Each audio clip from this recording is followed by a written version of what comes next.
The ultimate evil awoke.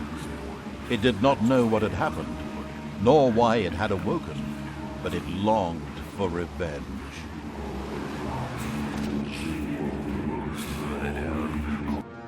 The last remaining heroes of the country joined forces and cast a powerful banishment spell. The absolute evil disappeared from sight with a threatening gesture, and a faint whispered, "I'll be back," could be heard coming from its lips. The absolute evil had been banished, and its essence shattered into several pieces. Its reign of terror had ended. The good people of the overworld rejoiced, and an era of peace began for the Alliance. The evil creatures were driven back into the underground, doomed to serve as cannon fodder for pleasure-seeking adventurers. Meanwhile, secreted away in the world's most inaccessible places, the last remains of the absolute evil were resting, never again to see the light of the overworld.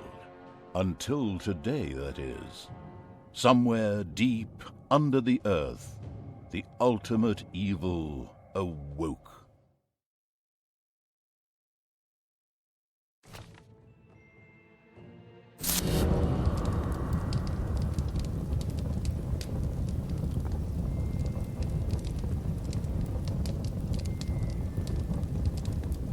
And the hand of terror arose, controlled by the ultimate evil.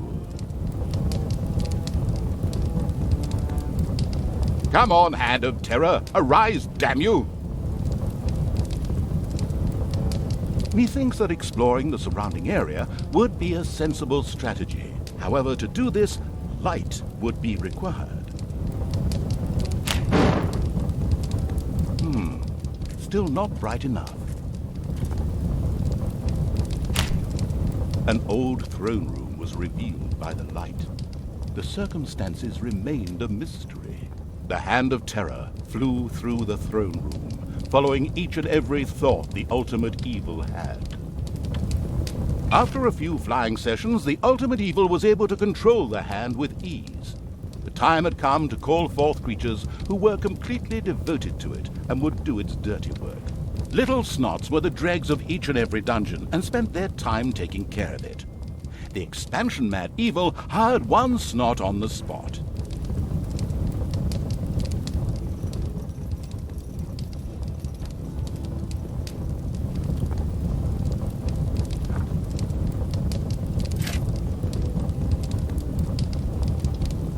After very careful consideration, the ultimate evil now decided to recruit a little snot.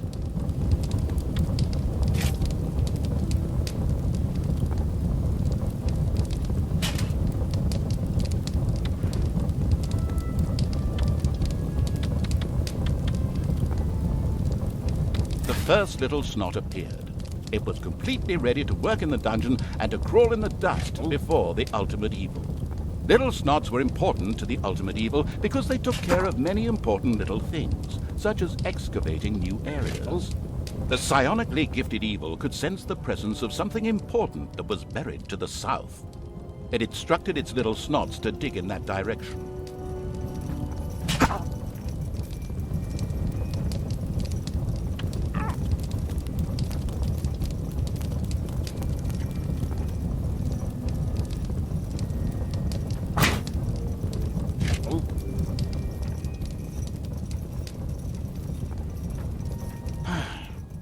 Good grief.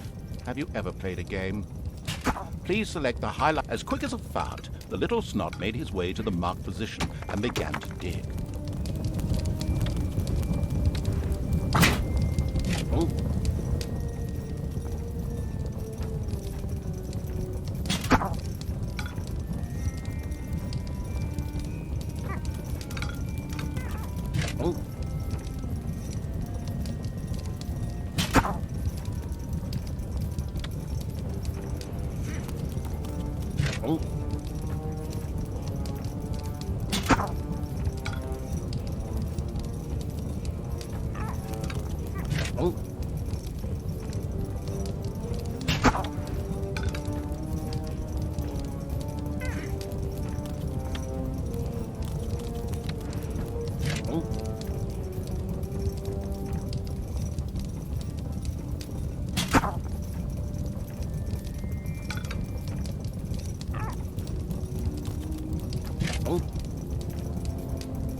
Behold, the creatures of the overjoyed evil had apparently been much more industrious than it had thought.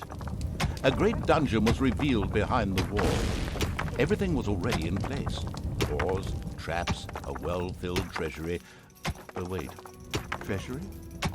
And where, if you please, is this treasury? Oh, well.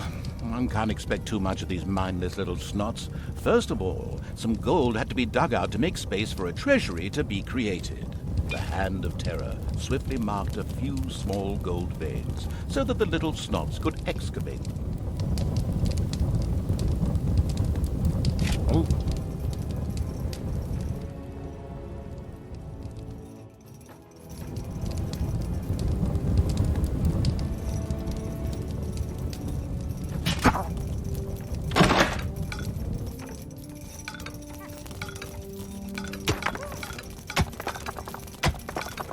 As soon as the gold vein was selected, a little snot immediately set out to mine valuable gold for the greedy evil.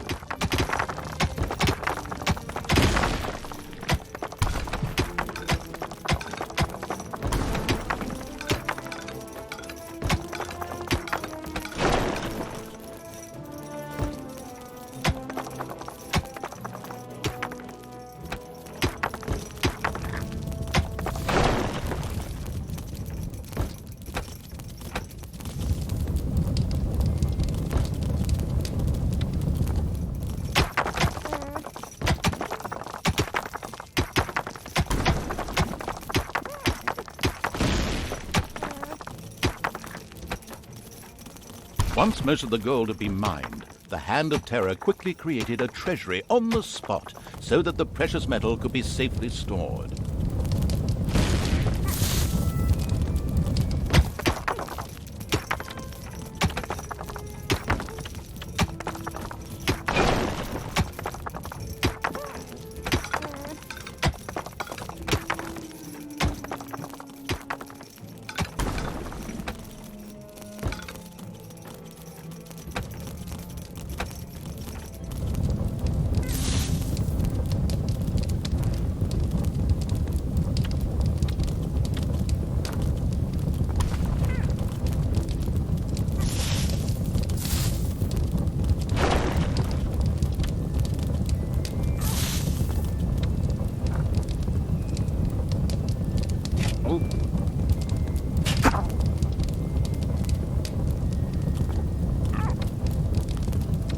The little snots found a healing potion in a hidden room. This was able to restore one of the ultimate evil's creatures to full health.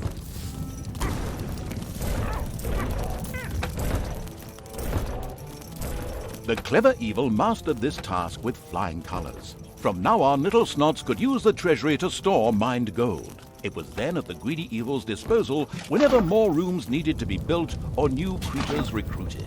Little snots were all well and good, but were too weak and cowardly to defend the dungeon. Since it was not able to defend itself, the ultimate evil would have to hire some orcs. But they would require food. Liquid food. Well, beer to be precise. So the next important thing to build was a brewery. And that would require some space to be created. The ultimate evil had the feeling that its servants were not really putting their backs into the work. Might a hearty slap from the Hand of Terror change that? The sadistic evil encouraged its creature to work a little faster, with a friendly but not at all gentle slap.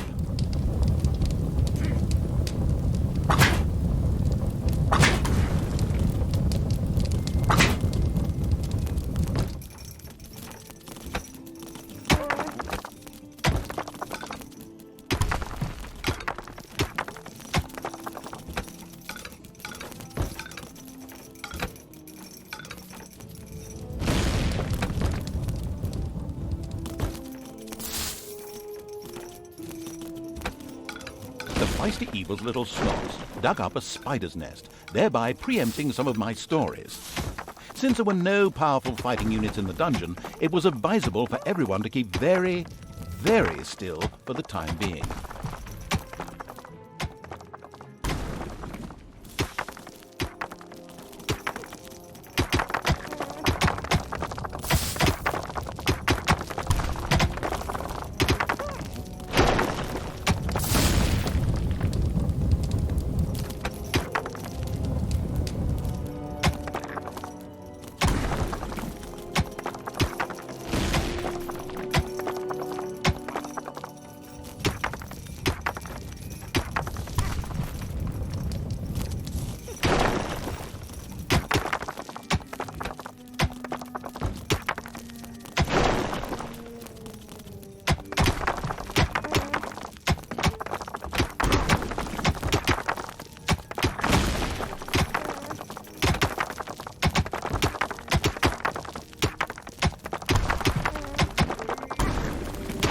now an area cleared for the brewery site, and with quick finger snaps from the hand of terror, the room stood ready.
With a finger, excellent. But the recently built brewery lacked a brewing copper.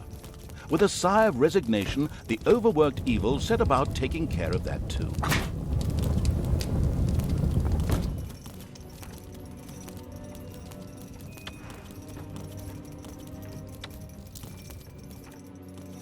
The hard-working evil effortlessly built a brewing copper so that delicious beer could be brewed as soon as possible.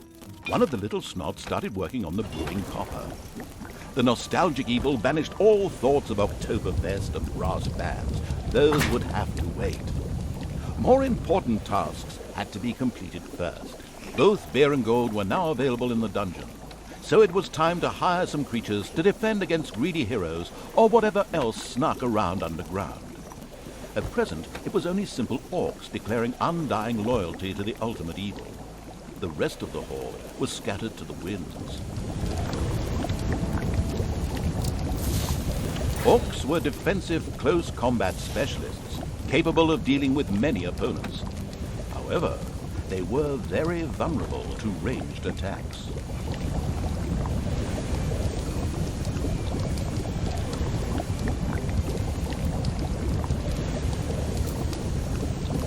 It's payday. An eerie gong rang through the halls.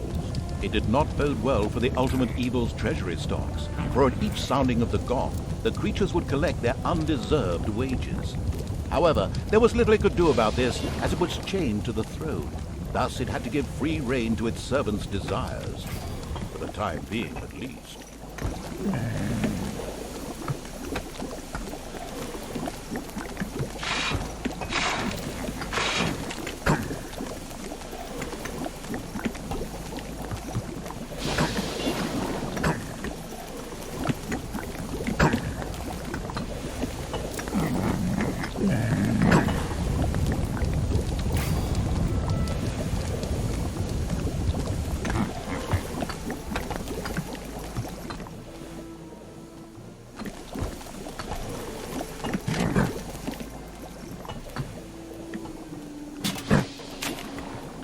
Suddenly, one of the repellent evil's servants became very thirsty. This was typical of a troop member of the unanonymous alcoholics known as the Horde. The Dipso made his way to the nearest brewery to quench his thirst. A thirsty orc arrived at the brewery. Eager and slavering, he started demolishing the alcohol-hoarding evil's stock of beer.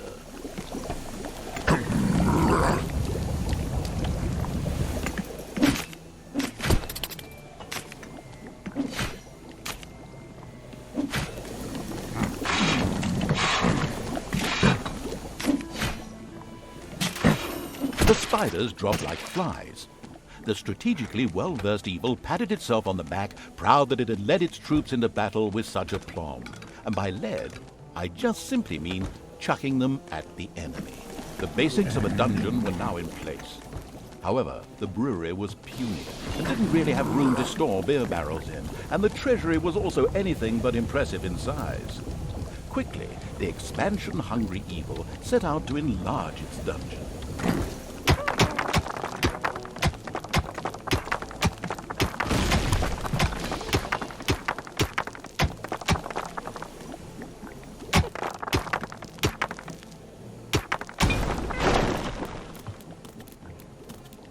The evil has awoken, but its brothers are still asleep.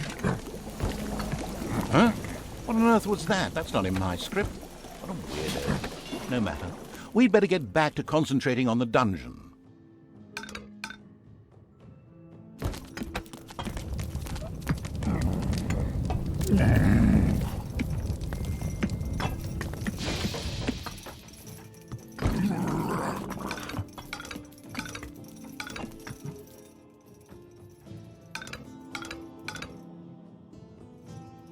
A huge monstrosity loomed out of the darkness on 8 legs. This dungeon's human guards had been ancient history for a long while. Now it was home to a huge spider and her brood. Would Sam and Frodo escape it and continue their journey to Mount Doom, or was this the end of the Ring-Bearer? Hang on a minute, that's not the right text. Where were we? Oh yes, a huge spider, henceforth called the Spider Queen. It would be necessary to eliminate the Spider Queen before the Horde could reach the surface. The Spider Queen sent forth a wave of her children. Of course, the ultimate evil was fully aware of this danger and immediately prepared to defend itself against them. At least, that's what I heard. One louse-infested orc crawled up from the depths and declared allegiance to the ultimate evil. The first step towards the creation of a powerful army had been taken. The dungeon of the expansion-mad evil grew and prospered, but unfortunately, it had reached the maximum possible population it could currently manage. Now a creature would have to be thrown into the bottomless pit before any others could be brought in. At the exact moment in which the ultimate evil hired an orc, the spiders suddenly became aware of its presence and attacked the dungeon. This was an incredible coincidence and was in no way connected with any triggers or scripts in the level map. The abysmal evil used the Hand of Terror to grab several of the creatures that were still completely inexperienced at fighting and threw them onto the spider's nest. And another wave of spiders set out to destroy the ultimate evil.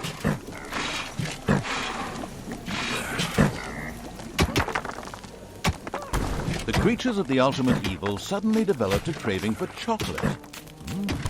Chocolate.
Payday!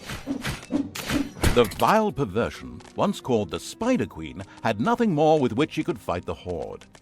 Later, the sensitive evil would have her innards made into a lava lamp. The way to the surface was open. Now it was time to put those vengeance plans into practice. The vile evil wanted to take this opportunity to utter a really sinister laugh. But unfortunately, its physical state made this unviable. Instead, it asked the narrator to do a bit of sinister laughter on its behalf. Oh well, here goes. Deep breath.